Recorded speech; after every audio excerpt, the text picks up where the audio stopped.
Si alguien me puede ayudar, bueno, déjame buscarlo yo un momentico aquí. Sí, hermano, dime cuál fue, dímelo por favor. Romanos 13, 11 y 12. Romanos 13, 11 y 12. Ya. Gracias, hermana Blanca. Con mucho gusto. Aquí estamos. Romanos 13, 11 y 12. 11 y 12.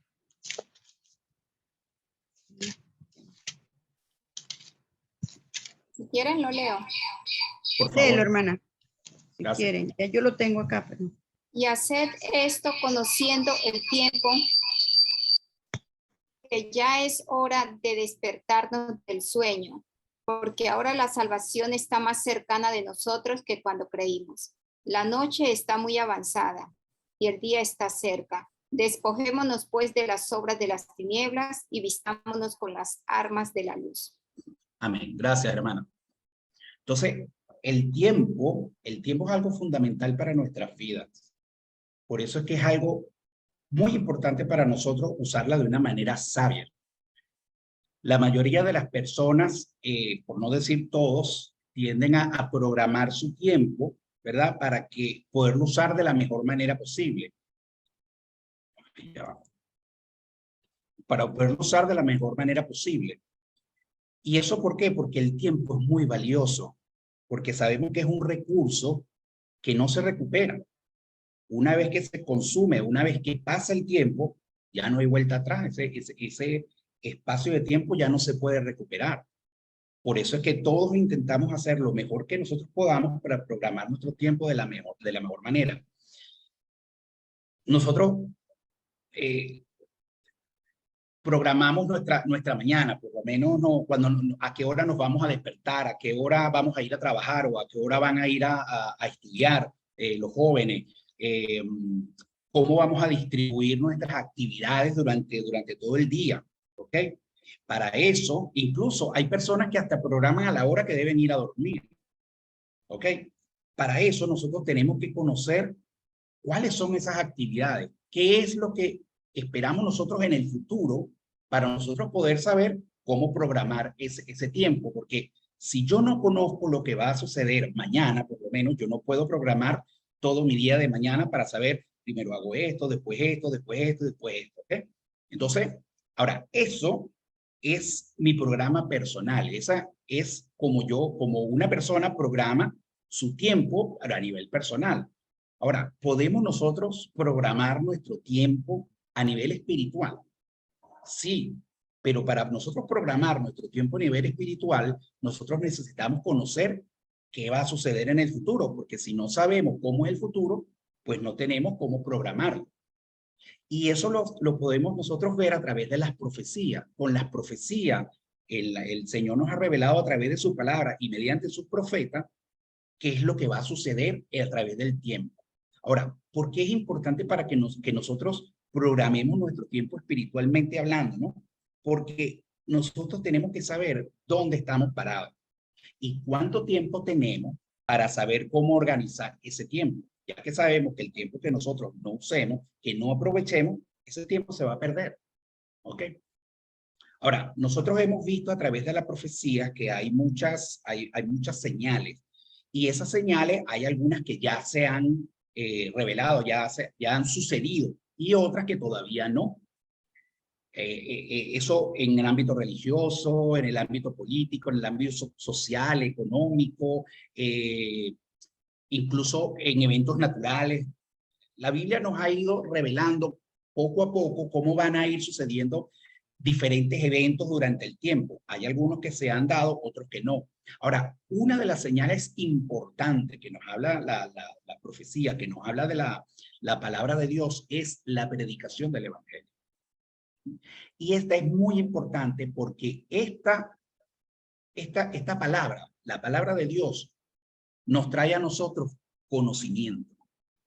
Y ese conocimiento nos da a nosotros la luz para nosotros poder entender, para nosotros poder conocer. Ese conocimiento nos lo da la palabra de Dios. Ahora, ese conocimiento puede ser tan poderoso o tan insignificante como nosotros le demos la importancia, porque puede ser como que yo prenda un fósforo Y esa es la cantidad de luz que me va a iluminar el camino, o puedo tener un faro de esos que están para dirigir a los barcos a kilómetros de distancia, y esa va a ser la luz que yo voy a usar para iluminar mi camino. Entonces, todo va a depender de cómo yo use la palabra del Señor. Pero la palabra del Señor, la Biblia por sí, no me va a dar el conocimiento y la sabiduría que yo necesito para poder avanzar en mi vida, porque la Biblia, por supuesto, nos da el conocimiento y es la palabra del Señor y es esencial para nosotros, pero ella tiene que ir de la mano junto a la oración, porque cuando nosotros unimos la oración, esa comunión que tenemos con Dios y la palabra, nosotros tenemos un reavivamiento en nuestra vida. Eso va a transformar nuestra vida, va a reformar nuestras vidas. El Señor nos da, para los tiempos finales, nos da una instrucción. Y esa recomendación que el Señor nos las da, nosotros la observamos en Mateo 25. ¿Alguien sabe cuál es la parábola de Mateo 25? ¿Las 10 vírgenes? Exactamente, gracias, hermano. La parábola de las 10 vírgenes. Ahora, a mí me gustaría enfocarme en en el último versículo de esa palabra, que es Mateo 25:13, que dice: velad pues, porque no sabéis el día ni la hora en que el Hijo del Hombre va a venir. Entonces ahora, ¿cómo programo yo entonces mi vida espiritual si yo no sé a la hora y al momento en el que Cristo va a venir? Para eso nosotros tenemos que despertar, salir de ese letargo en el que nosotros nos encontramos espiritualmente y volver a lo básico, a lo sencillo, al ABC del ser un cristiano, si se le puede decir de esa manera. Y es que no sirve de nada que nosotros hagamos cosas para Dios y la hagamos en nombre de Dios si no tenemos a Dios con nosotros. Porque es fácil hablar de Dios, pero no es tan fácil hablar con Dios. Para hablar con Dios, nosotros tenemos que tener la necesidad de buscarlo. Ahora, cualquier persona puede hablar de Dios, pero hablar con Dios es muy diferente. Y a eso es lo que nosotros tenemos que llegar. El cristiano es llamado a que hable sobre Dios, a que lo haga a través de la predicación, a través de los testimonios, a través no sé, de las obras que nosotros podemos hacer. Incluso la misión de la iglesia es hablar sobre el evangelio. Pero ¿qué ganamos nosotros con hablar sobre que Jesús nos va a traer paz a nuestras vidas cuando nosotros andamos con nuestras vidas todas perturbadas?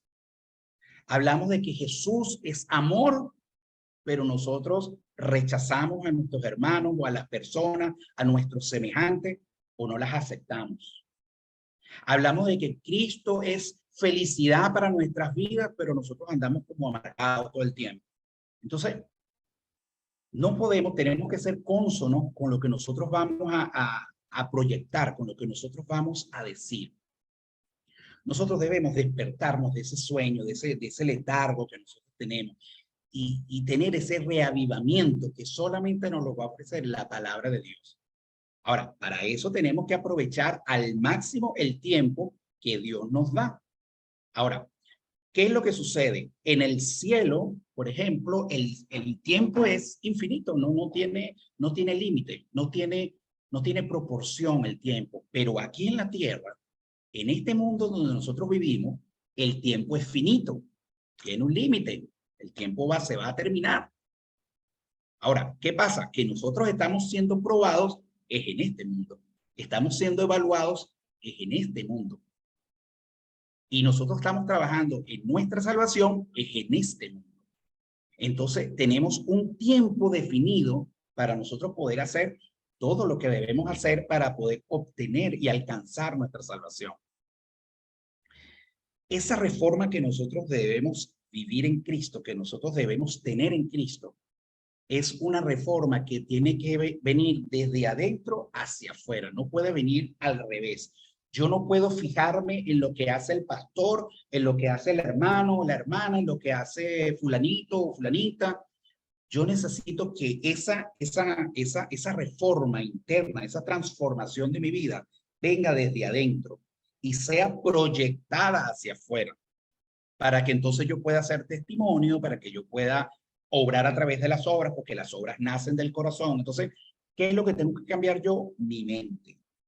Tengo que cambiar porque cuando yo cambio mi mente, cambian mis hábitos, cambian mis sentimientos, cambian mi forma de ser, mi actitud cambia. Y eso es lo que representa el carácter. Y eso es lo que nosotros vamos a llevarnos al cielo, nuestro carácter. Entonces, tenemos que trabajar en nuestro interior y no en nuestro exterior. Tenemos que quitarnos ese maquillaje espiritual que muchas personas usan y empezar a vivir realmente lo que es el evangelio de nuestro Señor Jesucristo. Ahora, el Señor nos manda a nosotros a que nosotros reavivamos nuestra fe, que fortalezcamos nuestra fe, porque la fe es la base de todo, es la confianza que nosotros depositamos en lo que no vemos, en lo que no conocemos, en lo que no sabemos. Todos creemos en Cristo, todos sabemos que Cristo existe, todos sabemos que Cristo va a venir, pero tenemos que tener fe de que el Señor siempre está con nosotros. ¿Ok? Porque el peligro no es estar en las tinieblas, estar en la oscuridad, sino conocer la luz, conocer la verdad, conocer el evangelio y jugar con las tinieblas. Andar como en ese límite, como en ese borde, ahí caminando un poquito para allá, un poquito para acá, y eso es lo peligroso. Aparte que eso es, aparte de ser altamente peligroso, es algo que desagrada en gran manera al Señor, porque el Señor nos lo dice, sean calientes o fríos, pero no tibios, porque tibios los voy a vomitar de mi boca. Entonces, es importantísimo que nosotros estemos claros y no juguemos con las tinieblas, no juguemos con el pecado, no nos mantengamos en el límite. Busquemos nosotros irnos hacia el lado del Señor, hacia la luz. Ahora, las situaciones de la vida, las situaciones que ocurren en nuestra vida, endurecen el corazón. Es como el campesino del campo cuando trabaja, o un obrero que trabaja en la construcción, cuando tienen mucho tiempo trabajando en ese medio, si ustedes les ven las manos, las tienen todas callosas, todas duras, ásperas. Y eso es por el tipo de trabajo que realizan. Entonces, mientras ellos se mantengan realizando ese tipo de trabajo, siempre van a tener las manos de esa manera. Ahora, si ellos dejan de trabajar y empiezan a cuidarse las manos, es posible que las manos vuelvan otra vez a su condición original. Cuando eran muchachos tenían las manos suaves, delicadas, sin asperezas. Pero es posible que ya tengan tanto tiempo así que ya no puedan recuperar esa forma que tenían en las manos inicialmente. Y eso es lo que sucede cuando la persona está demasiado tiempo en el pecado. El corazón se endurece de tal manera que aunque Cristo trate de entrar, aunque Cristo y el Espíritu Santo obren y trabajen en esa persona, el corazón está tan endurecido que no hay forma de que pueda Cristo hacer el trabajo. Entonces, tenemos que estar claros en que nosotros tenemos que tener esa sensibilidad de poder ir hacia la luz y alejarnos lo más posible de las tinieblas. Las tinieblas es la ausencia de luz. Entonces, donde no hay luz, donde no está Cristo, hay tinieblas. No hay otra cosa. No hay un nivel intermedio. Si no hay luz, hay oscuridad. ¿Ok? Pónganse en un cuarto en la noche de repente y prendan la luz y van a ver todo completamente clarito. Pero si ustedes apagan la luz, todo se vuelve oscuro. No hay algo así medias tintas, ¿no? Es oscuro o hay luz, o es claro. Entonces, el problema no es ser pecador, porque Cristo es la solución al pecador. Cristo se ofreció como sacrificio vivo para que nosotros pudiéramos ser salvos. Entonces, el problema no es realmente ser un pecador, porque todos hemos pecado, todos hemos cometido errores. El problema es aferrarse al pecado, no abandonar el pecado. Porque cuando las personas se aferran al pecado, entonces comienzan de alguna manera como a justificar las acciones, empiezan a justificar lo que hacen. Y desde un punto de vista humano, de un punto de vista mundano, incluso hasta tiene lógica y tiene sentido. Pero eso no tiene justificación ante Dios. Y les doy un ejemplo que lo hemos conversado varias veces. Yo digo, oye, vale, no le dije la verdad al hermano o a la hermana porque no quería lastimarlo, no quería hacerle daño. Entonces, no le pude decir la verdad para que no sufriera. Y entonces, desde el punto de vista humano, es muy loable, es muy sano, es bueno, demuestra buenos sentimientos, el no querer hacer sufrir a alguien. Eso está bien a nivel del mundo. Pero nosotros no tenemos una justificación para decirle a Cristo, es que yo lo hice así por esta razón. Ahora, nosotros en la Biblia tenemos la ley de Dios y en la ley de Dios nos dice, no mentirás. Hermana Blanca, hágame un favor, en la Biblia, en Éxodo 20, está la ley de Dios, ¿correcto? Hermano, y en Deuteronomio. Ok, hágame un favorcito. Busque Dime. ahí en donde está la ley de Dios y léame la parte donde están las excepciones a la ley de Dios. Ay, espérese, ¿cómo así? ¿Dónde están las excepciones? Las excepciones. De la ley? ¿Qué excepciones se pueden hacer para la ley de Dios? Nosotros podemos encontrar eso en la Biblia. No, ¿Hay excepciones a la ley de Dios? No hay, ¿verdad? No existen. No, claro que no. No existen. Entonces, el Señor es claro, el Señor nos dice, no mentirás. Entonces, no hay ninguna justificación, no hay ningún motivo, no hay ninguna razón por la cual yo pueda mentir.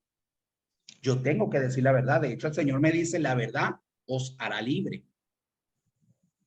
Entonces, es nada más como un pequeño ejemplo para que nosotros sepamos que nosotros no podemos buscar la forma de justificarnos, porque Dios perdona al pecador, pero nada puede hacer por aquel que se aferra al pecado. No importa qué tan sucio o qué tan andrajoso nosotros vayamos hacia Cristo. Es como el hijo pródigo. El Señor va a cambiar nuestras vestiduras, nos va a bañar con perfume, nos va a abrazar, nos va a alimentar. Pero, ¿qué sucedía con el hijo mientras no había ido el padre? ¿Cómo estaba él en su situación? Estaba comiendo basura, estaba comiendo de la comida de los cerdos. Entonces, la situación de nosotros, si nosotros nos alejamos de Cristo, es que vamos a llegar a ese punto donde nosotros no vamos a tener forma de regresar. Y tenemos que tener mucho cuidado con eso. Ahora, el zarandeo existe. Y existe por una razón. Vamos a buscar, hermana Ludari, si usted me hace el favorcito, léame Lucas 22, 31 y 32, por favor. Sí, ya voy, hermano. O cualquiera que lo tenga, si me puede hacer el favor.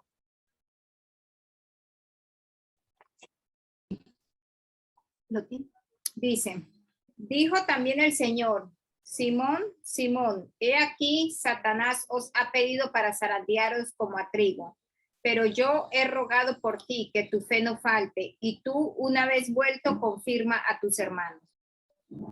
Amén.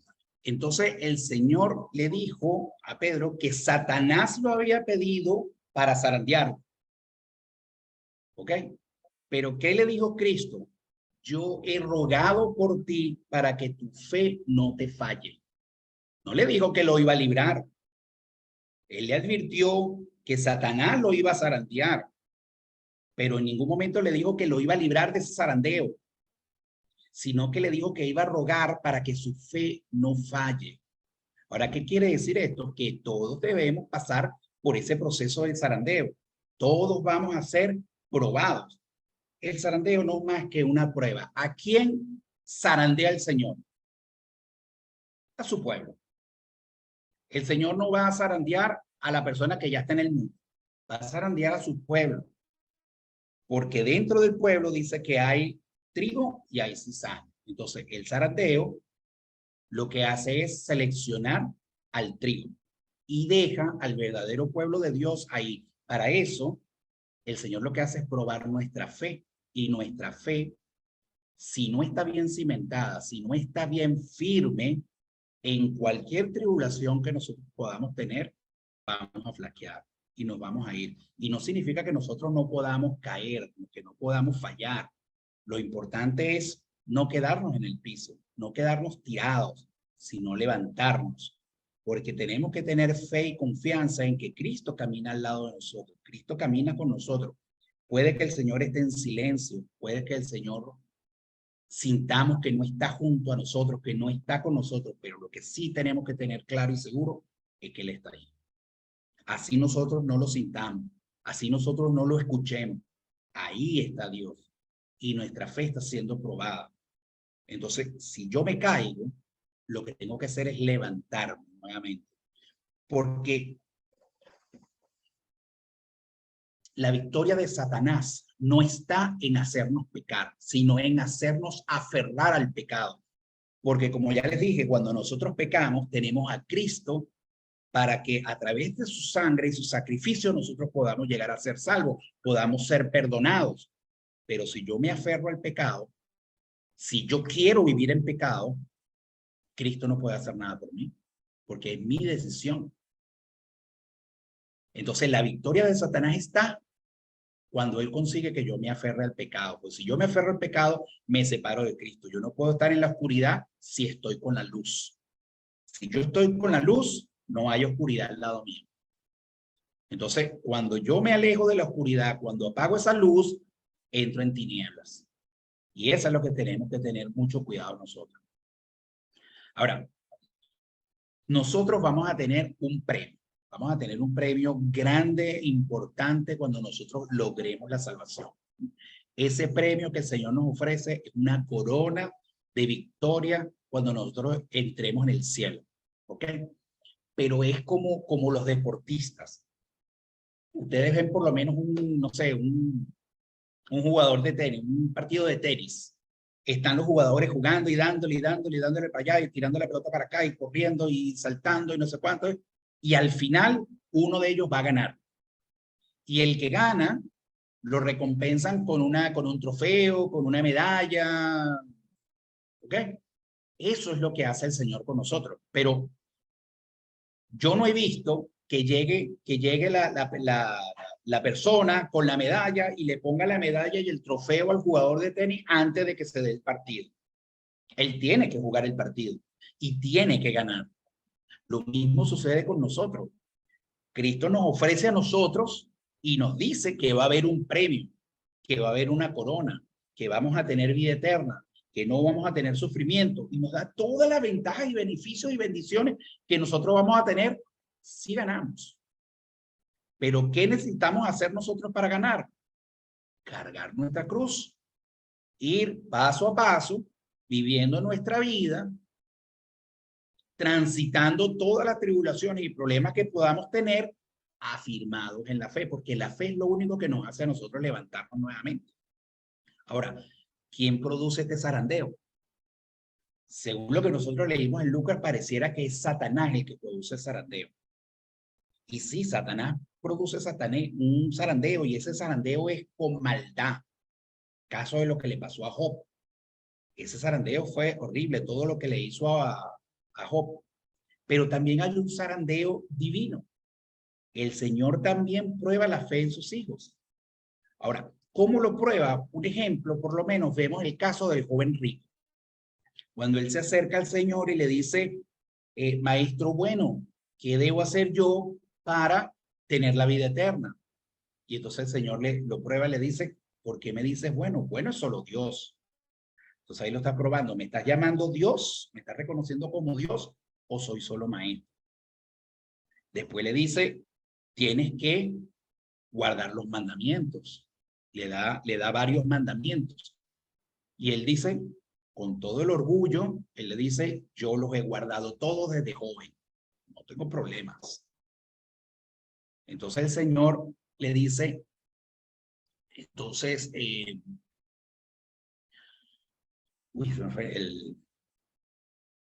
ya.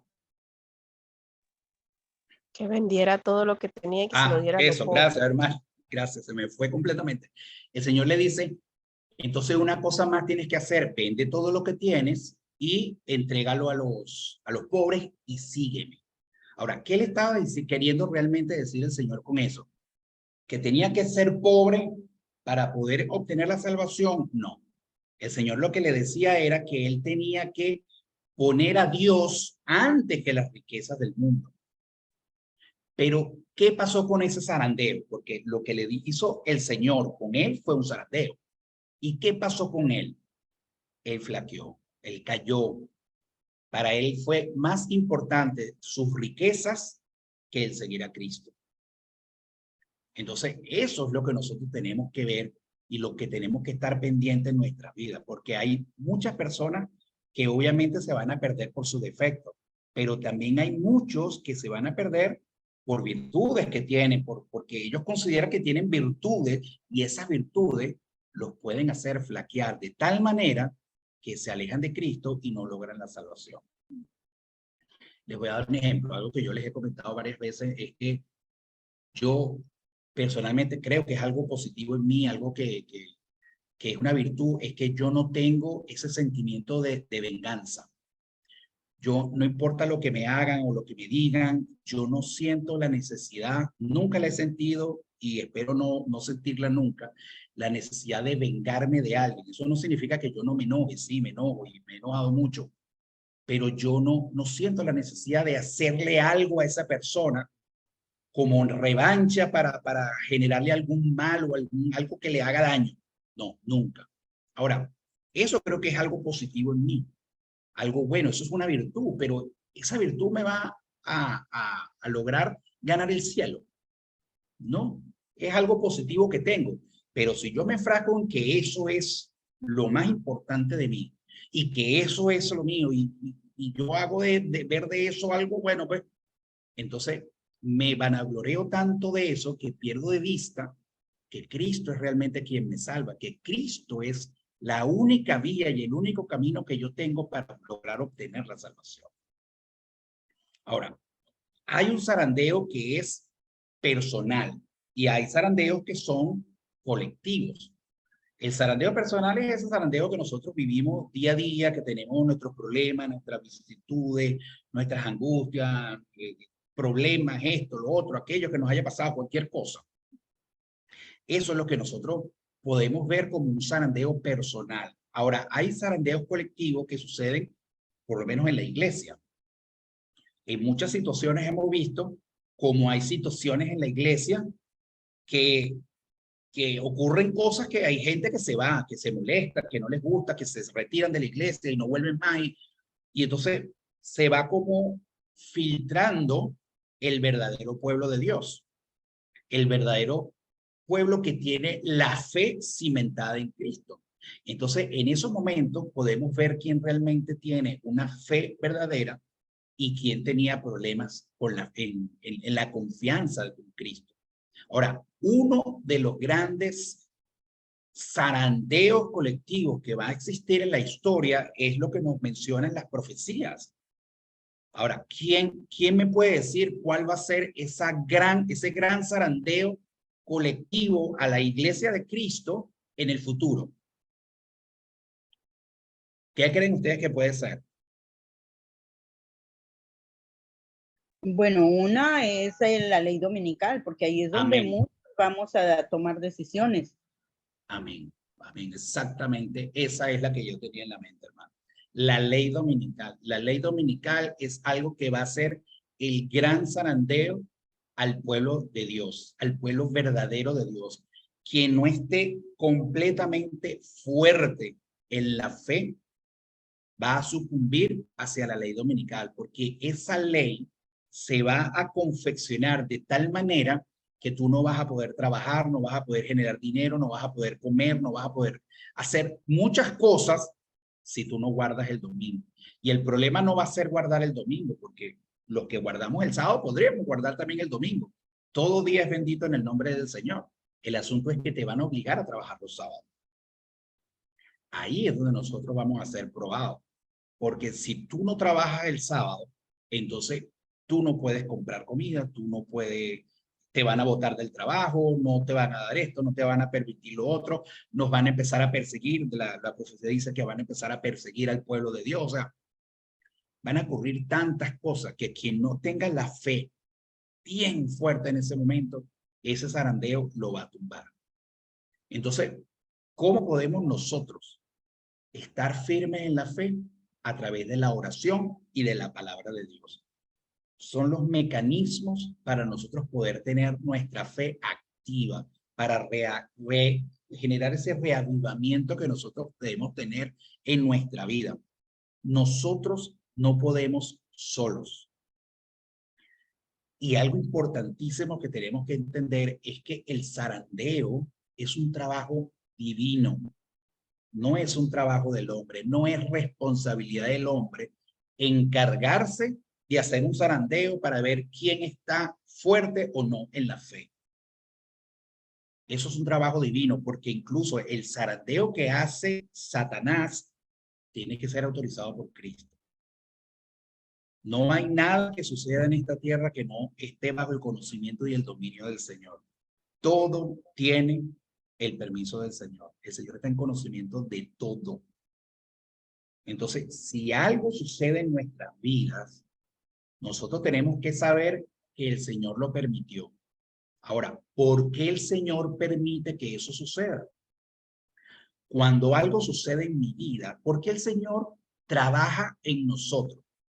Porque el Señor busca proyectar su carácter en nosotros. Y si nosotros no somos zarandeados, porque es que el problema de nosotros es que nosotros aprendemos más en las dificultades que en la prosperidad. Cuando nosotros estamos en la prosperidad, nosotros tendemos a olvidarnos de Cristo. Pero cuando estamos pasando problemas, nos acercamos al Señor. Y eso no significa que porque el Señor permite y nos manda todo el tiempo algún problema, alguna situación. No, el Señor no lo hace por esa razón.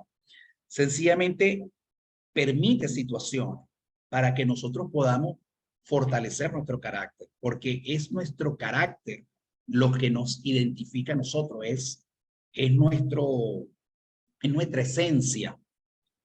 Y lo único que nosotros vamos a tener con nosotros cuando vayamos al cielo es nuestra esencia, porque el cuerpo sabemos que una vez que el Espíritu de Dios se separa del cuerpo, el cuerpo queda inerte, el cuerpo se pudre en la tierra, vuelve otra vez a ser arena.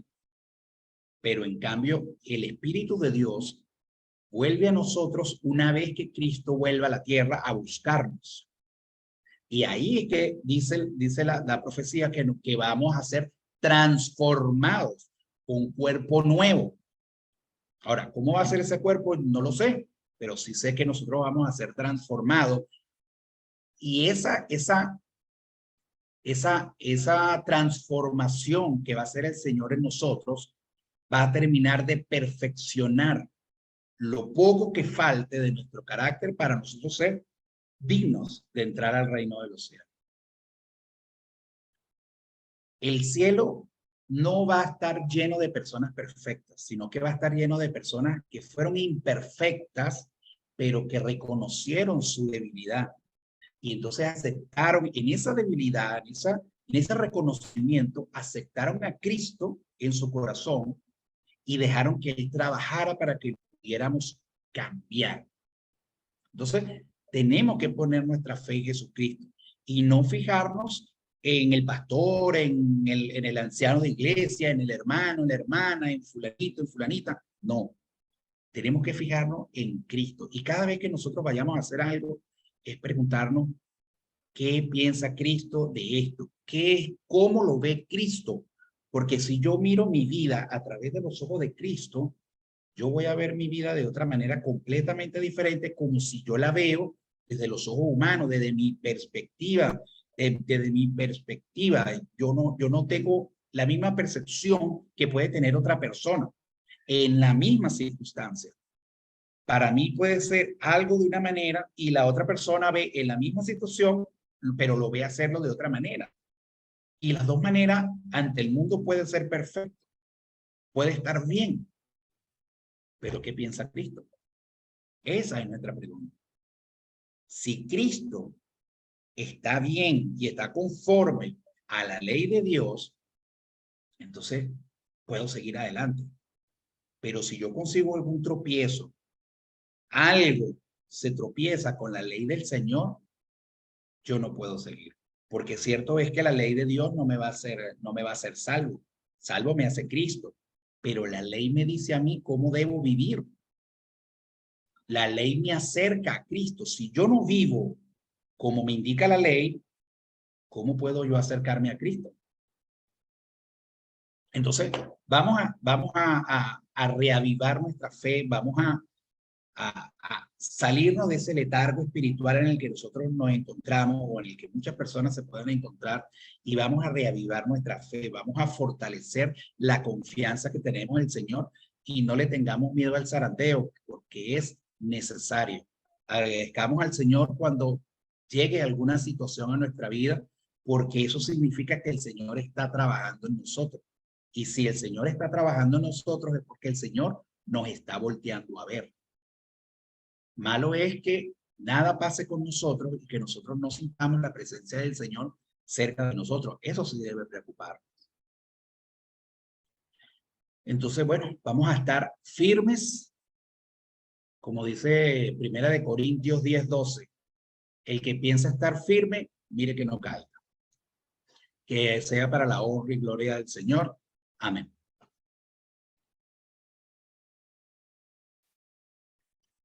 Vamos a finalizar